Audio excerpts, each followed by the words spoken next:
Hello दोस्तों, कैसे हैं आप सब। उम्मीद है आप सभी अच्छे होंगे। तो आज हम जिस मूवी की एक्सप्लेनेशन करने जा रहे हैं, इस मूवी का नाम है Pirates of the Caribbean the Curse of the Black Perl.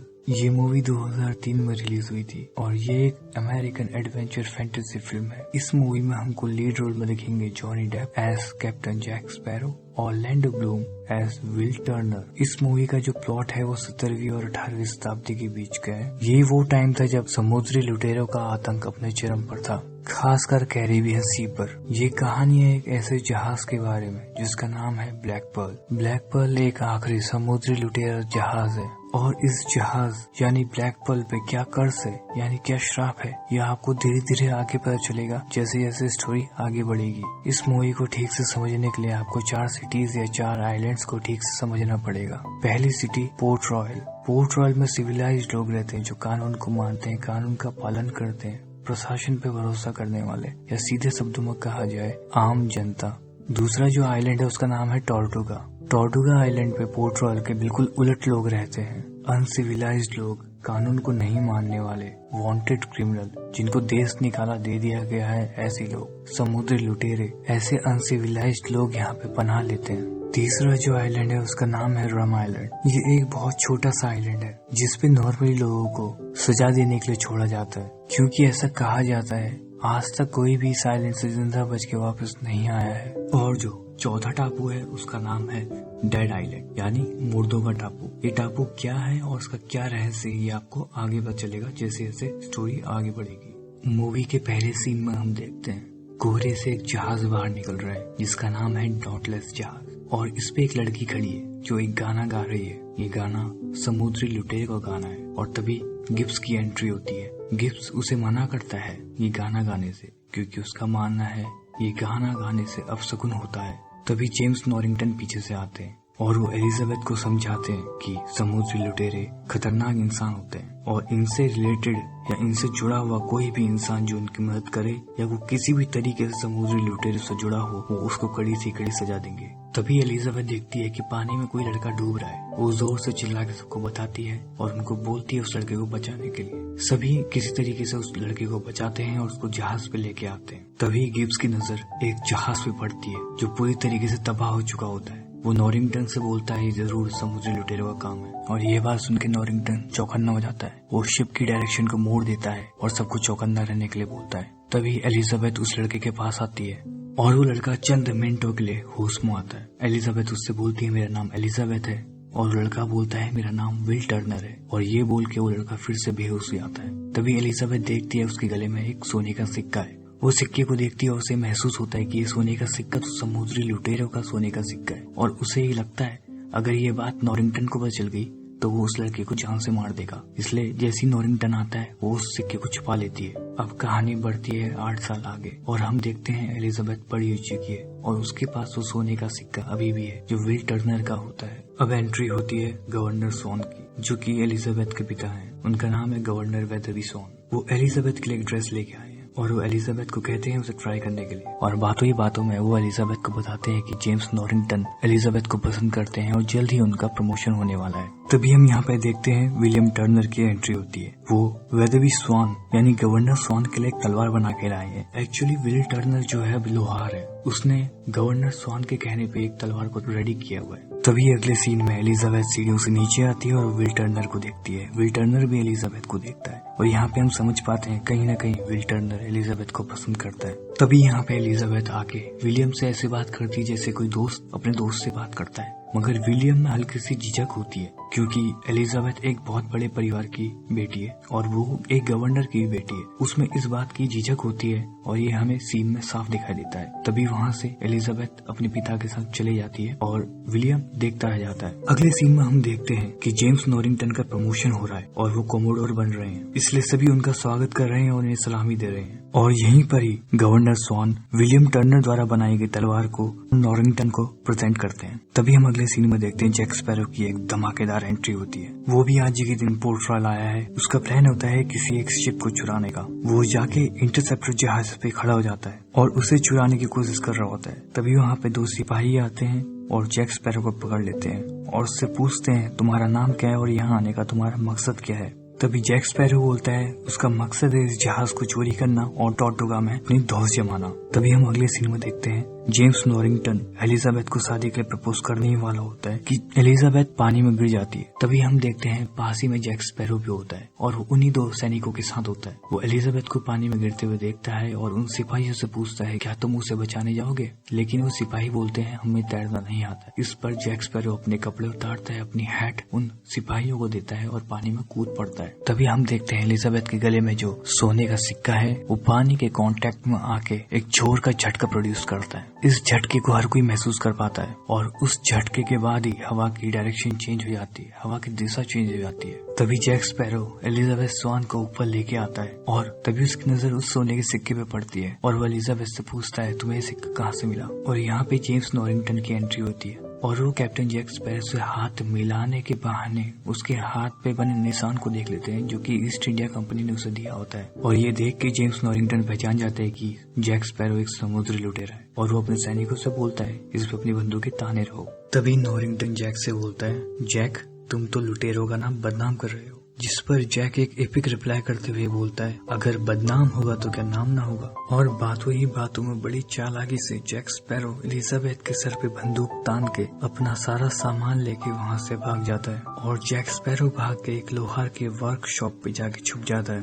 तभी जैक देखता है सामने एक आदमी शराब पी के धुत सोया हुआ है और यहाँ पे वो रखे औजारों से अपने हाथों की बंधी जंजीर को तोड़ने की कोशिश करता है। तभी दोबारा एंट्री होती है सेकंड लीड विल टर्नर की और हमें पता चलता है विल टर्नर जिस लोहार के लिए काम करता है वो है मिस्टर ब्राउन। ये वही मिस्टर ब्राउन है जो शराब के नशे में धुत होके सोया हुआ है। और तभी यहाँ विल और जैक का आमना सामना होता है। यहाँ पे विल जैक से पूछता है कि क्या वो ही वो लुटेरा है जिसको बाहर सिपाही ढूंढ रहे हैं। इस पर जैक कहता है हाँ, और वो कहता है कि वो बहुत खतरनाक है इसलिए वो उसके रास्ते में ना पड़े। यहाँ पे इन दोनों के बीच में थोड़ी देर के लिए शॉर्ट फाइट होती है जिससे हमें पता चलता है कि विल टर्नर एक अच्छा तलवारबाज है जिसकी तारीफ जैक स्पैरो खुद भी करता है। और जब ये दोनों लड़ रहे होते हैं तभी दरवाजे पे पोर्ट रॉयल के सैनिक आ जाते हैं और तभी जैक डिस्ट्रैक्ट हो जाता है और मिस्टर ब्राउन जो कि इस वर्कशॉप के मालिक हैं और जो शराब के नशे में धुत होकर सोए हुए थे वो जाग कर आते हैं और जैक के सर पे एक बोतल से मार देते हैं जिससे जैक बेहोश हो जाता है और सभी सैनिक जैक को पकड़कर ले जाते हैं। उसी रात हम देख पाते हैं एक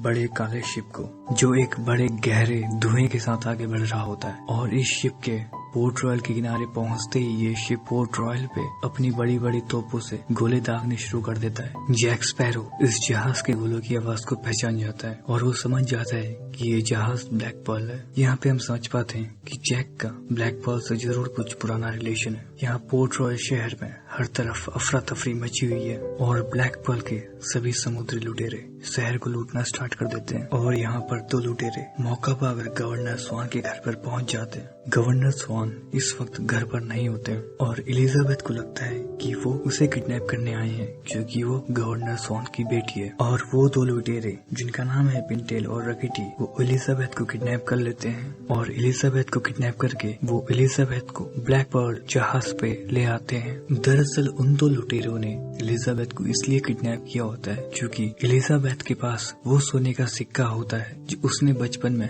विल टर्नर के गले से चुपके से ले लिया था। पर यहाँ पे सवाल उठता है कि वो सीधा एलिजाबेथ के पास कैसे आ गए, जैसे उन्होंने उस सिक्के को ट्रैक कर लिया हो। और दूसरा सवाल, उन्होंने एलिजाबेथ को मारा क्यों नहीं। खैर इन 2 सवालों का जवाब आपको आगे मिल जाएगा। और जब वो 2 लुटेरे एलिजाबेथ को किडनैप करके ब्लैक पर्ल पे ले आते हैं, यहाँ पे एलिजाबेथ की पहली मुलाकात होती है कैप्टन बारबोसा से। Captain Barbossa Black Pearl ship का कैप्टन है। यहाँ पे कैप्टन बारबोसा एलिजाबेथ से वो सोने का सिक्का ले लेता है और अपने साथियों से हमला रोकने और उनको वापस आने का संदेश करता है। अगली सुबह हमें दिखाया जाता है विल टर्नर जेम्स नॉरिंगटन के पास जाकर एलिजाबेथ को बचाने की गुहार करता है। यहाँ पर 2 सिपाही जो इंटरसेप्टर जहाज पे मौजूद थे जब जैक उसे चुराने आया था, वो बोलते हैं कि शायद जैक स्पैरो को इस बारे में कुछ पता होगा, लेकिन नॉरिंगटन एक लुटेरी की मदद नहीं लेना चाहता होता है, इसीलिए विल टर्नर को वापस भेज देता है। अगले सीन में हमें दिखाया जाता है विल टर्नर जैक स्पैरो को छुड़ाने के लिए जेल पहुंच चुका है। यहाँ पे इन दोनों दोनों के बीच में एक सौदा होता है। विल टर्नर जैक स्पैरो को जेल से छुड़ाएगा और बदले में जैक स्पैरो विल टर्नर की मदद करेगा एलिजाबेथ को वापस लाने में। विल क्योंकि एक लोहार है इसलिए उसे कोठरियों की जानकारी है। वो जैक को उस कोठरी से बाहर निकालता है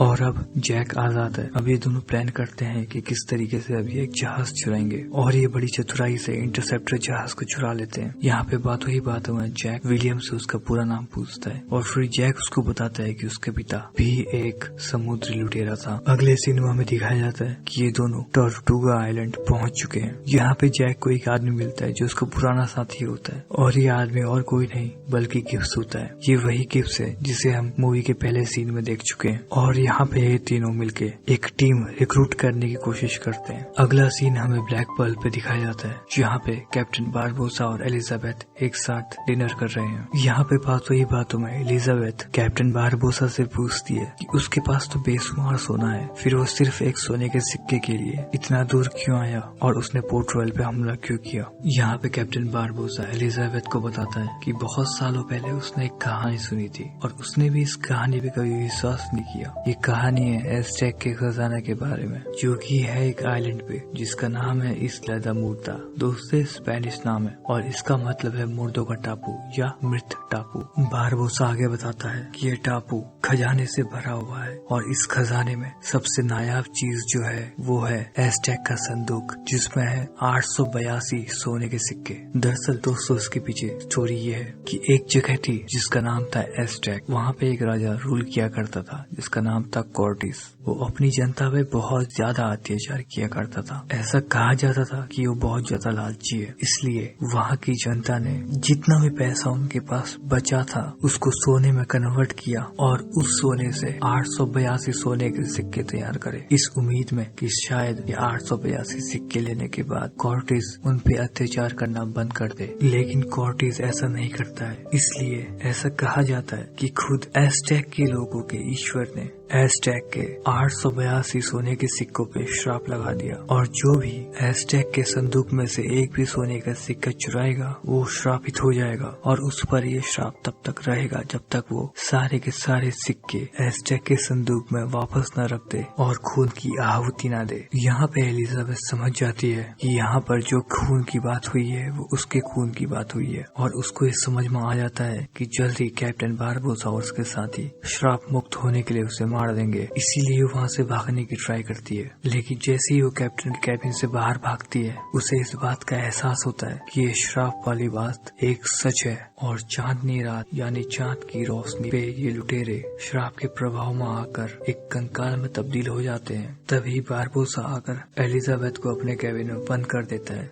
अच्छा दोस्तों, अगर आप ये अभी तक नहीं समझ पाए कि श्राप है क्या तो पहले इसे समझ लेते हैं। तो एक जगह है जहाँ का नाम है एज़टेक। वहाँ का एक राजा है जिसका नाम है कॉर्टिस। कॉर्टिस एज़टेक की जनता पे बहुत ज्यादा अत्याचार करता है क्योंकि वो बहुत ज्यादा लालची इंसान है। वो उनसे ज्यादा पैसे की मांग करता है, ज्यादा टैक्स की मांग करता है और इस वजह से कॉर्टिस की कभी ना खत्म होने वाली भूख और लालच की वजह से एज़टेक की जनता एकदम कंगाल हो जाती है। आखिर में वे सब मिलके उनके पास जितना भी पैसा बचा होता है उसका इस्तेमाल करके सोना खरीदते हैं और उस सोने को कन्वर्ट करते हैं 882 सोने के सिक्कों में और उसे एक संदूक में बंद करके कॉर्टिस को पेश करते हैं इस उम्मीद में कि शायद इससे कॉर्टिस की भूख मिट पाए। लेकिन कॉर्टिस बहुत ज्यादा लालची होता है और वो और सोने की मांग करता है और अपने अत्याचार बंद नहीं करता है। इसीलिए ऐसा कहा जाता है कि खुद एज़टेक के ईश्वर ने एज़टेक के 882 सोने के सिक्कों को श्रापित कर दिया और जो भी उन 882 सोने के सिक्कों में से एक भी सिक्का चुराएगा वो श्रापित हो जाएगा। इस श्राप के मुताबिक उस इंसान की भूख और प्यास कभी नहीं मिटेगी बल्कि दिन ब दिन बढ़ती रहेगी और चांदनी रात यानी चांद की रोशनी के प्रभाव में आकर वे कंकाल के रूप में तब्दील हो जाएंगे और वो तब तक ये श्रापित जिंदगी जिएंगे जब तक वो इस श्राप से मुक्त होने की सारी शर्तें पूरी न कर दे। अब इस श्राप से मुक्त होने की शर्तें क्या हैं? वे शर्तें कुछ ऐसी हैं। अगर वो एक इंसान है जिसने वो सारी चोरियां करी हैं या अगर वो एक इंसान है जिसने एज़टेक के सारे 882 सोने के सिक्के चुराए हैं और उनसे अय्याशी करी है, उनको खर्च करा है, तो उसे वो सारे 882 सोने के सिक्के वापस एज़टेक के संदूक में रखने होंगे और उन पर अपना खून चढ़ाना होगा। अगर वो इंसान एक से ज्यादा है जिसने चोरियां करी हैं और एज़टेक के 882 सोने के सिक्कों को चुराया है, तो उस हर इंसान को वो हर एक सिक्का वापस लाना होगा और सारे 882 सोने के सिक्के संदूक में वापस करने होंगे और साथ ही सिक्कों पे अपना खून चढ़ाना होगा उन हर एक इंसान को जो उस चोरी में शामिल था। दोस्तों, यहाँ पे एक ट्विस्ट भी है और वो ट्विस्ट ये है, श्राप मुक्त होने के लिए ये जरूरी नहीं है सिक्कों पे उसी इंसान का खून हो जिसने चोरी करी है। सिक्कों पे उस इंसान का खून भी हो सकता है जो उसी इंसान के वंश से हो जिसने वो चोरियां करी हैं। यही रीजन है कैप्टन बारबोसा एलिजाबेथ को किडनैप करके अपने साथ ले जा रहा है, क्योंकि उसे लगता है एलिजाबेथ उस इंसान की बेटी है जो कभी उनका साथी हुआ करता था और जो खुद उस चोरी में शामिल था, जिसका नाम है विलियम टर्नर, जो कि विल टर्नर के पिता हैं। इसीलिए श्राप से मुक्त होने के लिए उन्हें विल टर्नर के खून की जरूरत थी, ना कि एलिजाबेथ के। अगला सीन हमें दिखाया जाता है टॉर्टुगा आइलैंड का। यहाँ पे जैक, विलियम और गिब्स मिलके इंटरसेप्टर जहाज के लिए रिक्रूट यानी भर्ती कर रहे हैं कुछ लोगों को, और यहाँ पर ये सब निकल पड़ते हैं एलिजाबेथ को बचाने के लिए डेड आइलैंड यानी मुर्दों का आइलैंड या मृत टापू की खोज में। और अगले सीन में हम देखते हैं वो डेड आइलैंड की बहुत ज्यादा नजदीक पहुँच चुके हैं। इस पर विलियम गिब्स से पूछता है कि जैक ने ये आइलैंड कैसे ढूंढा, वो भी इतनी जल्दी। इस पर गिब्स विलियम को बताता है जैक के पास एक ऐसा कंपास है जो उसको वो ही डायरेक्शन दिखाता है जो वो जानना चाहता है, यानी कि अगर उसे कोई चीज चाहिए और वो उस कंपास से पूछे कि वो चीज किस डायरेक्शन में है, तो कंपास उसको बता देगा कि वो चीज किस डायरेक्शन में है और उस डायरेक्शन का पीछा करके जैक स्पैरो उस चीज तक पहुंच जाता है। यहाँ पे गिब्स बातों ही बातों में विलियम को बताता है जब वो आखिरी बार जैक से मिला था तो जैक कैप्टन था ब्लैक पर्ल का। ये बात सुन के विलियम चौंक जाता है और गिब्स से बोलता है ये बात जैक ने मुझे कभी पता ही नहीं। यहाँ पे गिब्स विलियम को बताता है कि जैक को उसी के साथियों ने धोखा दिया था और उसे बगावत करके जहाज से निकाल दिया था। यहाँ पे गिब्स विलियम को लुटेरों के नियम के बारे में भी बताता है, जिसमें जब भी लुटेरे को जहाज से निकाला जाता है तब उसको एक बंदूक और एक गोली दी जाती है, ताकि जब उस लुटेरे को बचने का कोई रास्ता नजर न आए तो उस एक गोली से वो अपनी जान ले सके और अपने आप को एक आसान मौत दे सके।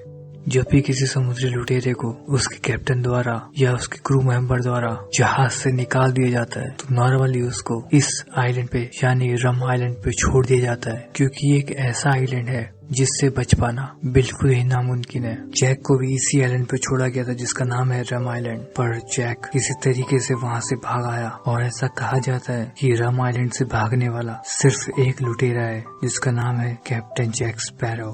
तभी वहाँ पर जैक स्पैरो आ जाता है और वो विलियम टर्नर को बोलता है कि वो डेड आइलैंड पहुँच चुके हैं, लेकिन एलिजाबेथ को बचाने के लिए आगे सिर्फ वो दोनों ही जाएंगे, बाकी क्रू मेंबर और जहाज यहीं रहेगा। अगले सीन में हम देखते हैं जैक और विलियम एक छोटी कश्ती पे सवार होके डेड आइलैंड की गुफा की तरफ बढ़ रहे हैं और जल्द ही वो उस गुफा के नजदीक पहुंच जाते हैं और वो अंदर देखते हैं कि एक सेरेमनी चल रही है, जहां पर वो देखते हैं कि एज़टेक का संदूक है और उसी के पास एलिजाबेथ खड़ी है। वो एलिजाबेथ के खून की आहुति देने के लिए तैयार है। यहाँ पे विलियम जैक से बोलता है कुछ करने के लिए, लेकिन जैक मना कर देता है और अगले ही पल बारबोसा चाकू से एलिजाबेथ के हाथ में कट करता है और उसका खून लेकर उन सिक्कों पे लगाता है और इस बात की उम्मीद करता है वे सभी श्राप मुक्त हो चुके हैं। लेकिन जल्द ही उसे इस बात का अंदाजा होता है कि उन पे अभी भी श्राप लगा हुआ है। इस बात से गुस्सा होकर बारबोसा एलिजाबेथ से पूछता है उस इंसान के बारे में जिससे उसे वो सिक्का मिला होता है, यानी वो इनडायरेक्टली विल टर्नर के बारे में पूछ रहा है। जब एलिजाबेथ बारबोसा को कोई जवाब नहीं देती तो इससे गुस्सा होकर बारबोसा उसे थप्पड़ मार देता है और एलिजाबेथ पीछे जाके गिरती है। तभी वहाँ पर विल टर्नर आ जाता है और चुपके से एलिजाबेथ को लेके वहाँ से गायब हो जाता है और फिर विल एलिजाबेथ को लेके इंटरसेप्टर शिप पे पहुँच जाता है और गिब्स से लुटेरों का नियम फॉलो करने के लिए कहता है। और ये नियम यह होता है कि जो पीछे छूट गया उसे पीछे ही रहने दो। कहने का मतलब ये है, विल का इशारा ये था कि जैक पीछे छूट गया है इसीलिए उसको पीछे ही रहने दो। अगले सीन में हम देखते हैं कि जैक स्पैरो को बारबोसा और उसके आदमियों ने पकड़ लिया है और यहाँ पे इन दोनों की बातें सुन के हमें पता चलता है कि बारबोसा से पहले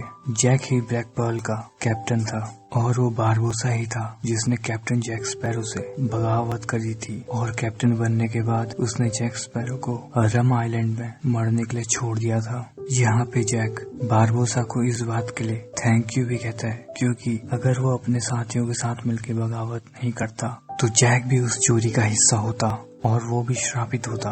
तभी बारबोसा जैक से पूछता है कि तुम आखिर वापस क्यों आए हो। इस पर जैक जवाब देता है कि एलिजाबेथ के खून से भी तुम्हारा श्राप खत्म नहीं हुआ है ना। इस पर बारबोसा जैक से कहता है कि वो जानता है उन लोगों को किसका खून चाहिए। इस पर जैक हाँ कहता है और वो बारबोसा के साथ एक सौदा करता है, जिस सौदे के मुताबिक जैक स्पैरो उसे उस इंसान का नाम बताएगा जिसका खून बारबोसा को चाहिए और बदले में बारबोसा जैक को ब्लैक पर्ल दे देगा।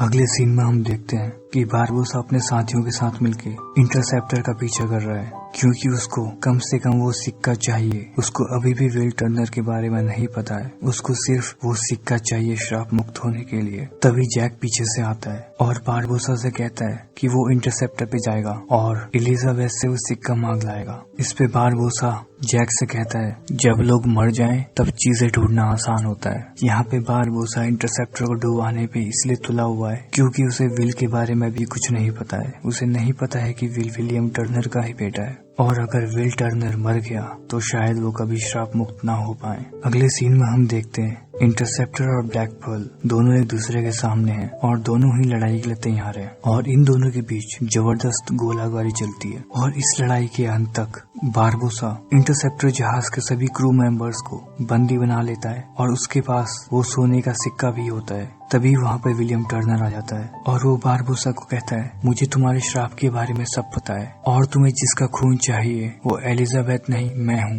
वो बारबोसा को बताता है कि वो ही बूटस्ट्रैप बिल यानी विलियम टर्नर का बेटा है और तभी वो अपने सर पर बंदूक रख लेता है। वो बारबोसा से कहता है अगर तुम इंटरसेप्टर शिप के सभी क्रू मेंबर्स को छोड़ दोगे तो मैं अपने आप को तुमको सरेंडर कर दूंगा। बारबोसा इस शर्त के लिए रेडी हो जाता है और जैसे ही विलियम अपने सर से बंदूक हटाता है बारबोसा अपने आदमियों से कह के विल को बंदी बना लेता है और वो उस शर्त को मानने से इनकार कर देता है जो उसने थोड़ी देर पहले ही करी थी। अगले सीन में हम देखते हैं कि बारबोसा ने जैक स्पैरो और एलिजाबेथ को उसी रम आइलैंड में छोड़ दिया है जिसमें उसने पहले जैक को छोड़ा हुआ था। अब ये दोनों इस रम आइलैंड में बिल्कुल अकेले हैं और ये यहाँ से बाहर निकलने का रास्ता ढूंढते हैं। तभी एलिजाबेथ को एक आइडिया आता है और वो रम आइलैंड के जंगल्स में आग लगा देती है, क्योंकि वो गवर्नर की बेटी थी और उसके पिता एक बहुत बड़े ओहदे पे थे। उसे पता था कि रॉयल नेवी उसे ढूंढ रही होगी और वो उन जंगलों पे उन पेड़ों पे लगे आग और उसके धुएं से एलिजाबेथ का पता लगा लेते। एलिजाबेथ के कहने पे विल को बचाने और बाकी के समुद्री लुटेरों को पकड़ने के लिए डेड आइलैंड की तरफ निकल पड़ता है। अगले सीन में हम देखते हैं कि डॉन्टलेस डेड आइलैंड तक पहुंच चुका है और जैक नॉरिंगटन से कहता है कि वो उसकी तरफ से एक शांति दूत बन के कैप्टन बारबोसा और उसके आदमियों के पास जाएगा। वो कहता है हर कोई जानता है कि डॉन्टलेस सबसे बड़ा जहाज है, इसने कई लुटेरे शिप्स को डुबोया है, इसीलिए अगर बारबोसा को पता चलेगा कि बाहर रॉयल नेवी का शिप डॉन्टलेस है तो वो सरेंडर कर देगा। दोस्तों यहाँ पे क्लियरली किसी को भी बारबोसा और उसके आदमियों के श्रापित होने की बात नहीं पता होती है। ये बात डॉन्टलेस पे मौजूद सिर्फ दो ही लोग जानते हैं, एक कैप्टन जैक स्पैरो, दूसरा एलिजाबेथ। अगले सीन में हम देखते हैं जैक बारबोसा और उसके आदमियों के पास पहुंच जाता है और पहले तो सब जैक को देख के हैरान हो जाते हैं, क्योंकि आज तक कोई भी इंसान रम आइलैंड से जिंदा बच के कभी वापस नहीं आया है और जैक ने ये काम 2 बार किया है। फिर जैक बारबोसा से कहता है तुम विल टर्नर को फिलहाल मत मारो और यहाँ पे जैक बारबोसा से एक सौदा करता है। वो बारबोसा को बताता है कि बाहर पोर्ट रॉयल की रॉयल नेवी डॉन्टलेस के साथ खड़ी है। अगर तुम पहले श्राप मुक्त हो गए और फिर बाहर गए तो रॉयल नेवी तुम सबका सफाया कर देगी। इससे अच्छा होगा कि तुम सब श्राप मुक्त होने के लिए थोड़ा इंतजार करो, पर पहले अपने आदमियों को बाहर बेच के पोर्ट रॉयल की रॉयल नेवी का सफाया कर दो और फिर उसके बाद श्राप मुक्त हो जाओ। ऐसा करके 2 काम होंगे, पोर्ट रॉयल की रॉयल नेवी भी खत्म हो जाएगी और तुम्हारे पास 2 जहाज हो जाएंगे, एक बड़ा और ताकतवर डॉन्टलेस और दूसरा ब्लैक पर्ल। जैक आगे बोलता है कि श्राप मुक्त होने के बाद डॉन्टलेस के कैप्टन तुम बन जाना और ब्लैक पर्ल मुझे दे देना। जब जैक ये बात बारबोसा को बता रहा होता है तो वो बड़ी चालाकी से एक सोने का सिक्का चुरा लेता है जैक की ये शर्त बारबोसा मान जाता है और बारबोसा अपने आदमियों को बाहर भेज देता है रॉयल नेवी को खत्म करने के लिए। और अगले सीन में हम देखते हैं रॉयल नेवी और बारबोसा के आदमियों के बीच भीषण लड़ाई होती है। तभी हम गुफा के अंदर देखते हैं जहाँ जैक विलियम को कुछ इशारा करता है और वो फिर विलियम को आजाद करके बारबोसा पे हमला कर देता है। दरअसल जब बारबोसा ने जैक स्पैरो से बगावत करके उससे उसकी कप्तानी छीनी थी और वो खुद ब्लैक पर्ल का कैप्टन बना था और जैक को उसने मरने के लिए रम आइलैंड पे छोड़ दिया था और उसे सिर्फ एक बंदूक और एक गोली दी गई थी, तो जैक ने उस गोली से अपनी जान नहीं ली बल्कि एक शपथ ली। उसने कसम खाई थी कि वो बारबोसा को मारेगा और ब्लैक पर्ल वापस हासिल करेगा। यहाँ पे बारबोसा और जैक के बीच में काफी देर तक लड़ाई चलती है और अगले ही पल हम देखते हैं कि बारबोसा ने अपनी तलवार जैक स्पैरो की छाती के आर पार कर दी है और जैसे ही सबको लगता है कि जैक स्पैरो शायद मरने वाला है, तभी जैक स्पैरो चांद की रोशनी में आ जाता है और तभी श्राप के प्रभाव में आकर उसका कंकाल रूप बाहर आता है। तभी जैक अपना सिक्का दिखाते हुए बारबोसा से कहता है कि उसने भी सिक्का चुराया था और अगले ही पल हम देखते हैं जैक उस चुराए हुए सिक्के पे अपना खून लगाकर विल टर्नर की तरफ फेंकता है और साथ ही में अपनी बंदूक से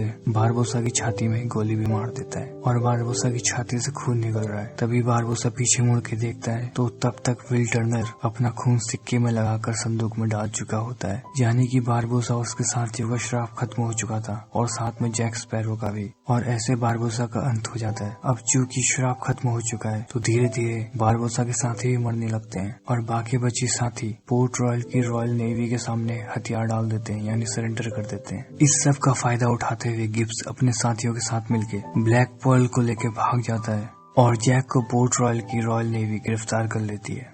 अगला सीन हमें पोर्ट रॉयल का दिखाया जाता है जहाँ पे जैक को फांसी होने वाली है। तभी वहाँ पे विलियम टर्नर आके जैक स्पैरो को बचाने की कोशिश करता है। यहाँ पे जब सब सैनिकों ने विलियम टर्नर पे अपनी बंदूक तानी होती है तब एलिजाबेथ वहाँ आके अपने पिताजी से बोलती है कि वो विलियम से प्यार करती है। इस पे एलिजाबेथ के पिता थोड़ा झिझकते हैं लेकिन फिर मान जाते हैं और इसी चीज का फायदा उठाते हुए जैक स्पैरो वहाँ से भाग जाता है और पानी में कूद जाता है, जहाँ पे उसके साथी यानी गिब्स और उसका क्रू ब्लैक पर्ल के साथ पहले से ही जैक का इंतजार कर रहे होते हैं। और आखिर में भी दिखाया जाता है जैक फिर से एक बार ब्लैक पर्ल का कैप्टन है, यानी कप्तान जैक स्पैरो। और ये मूवी यहीं खत्म हो जाती है। तो दोस्तों आप लोगों से एक रिक्वेस्ट है, अगर आपको ये मूवी की एक्सप्लेनेशन अच्छी लगी हो या आप ऐसी ही मूवी की एक्सप्लेनेशन आगे भी चाहते हैं तो आप चैनल को सब्सक्राइब कर दीजिए और वीडियो को लाइक कर दीजिए। और अगर आपके मन में कोई सवाल है तो आप नीचे कमेंट बॉक्स में कमेंट कर दीजिए। थैंक यू दोस्तों।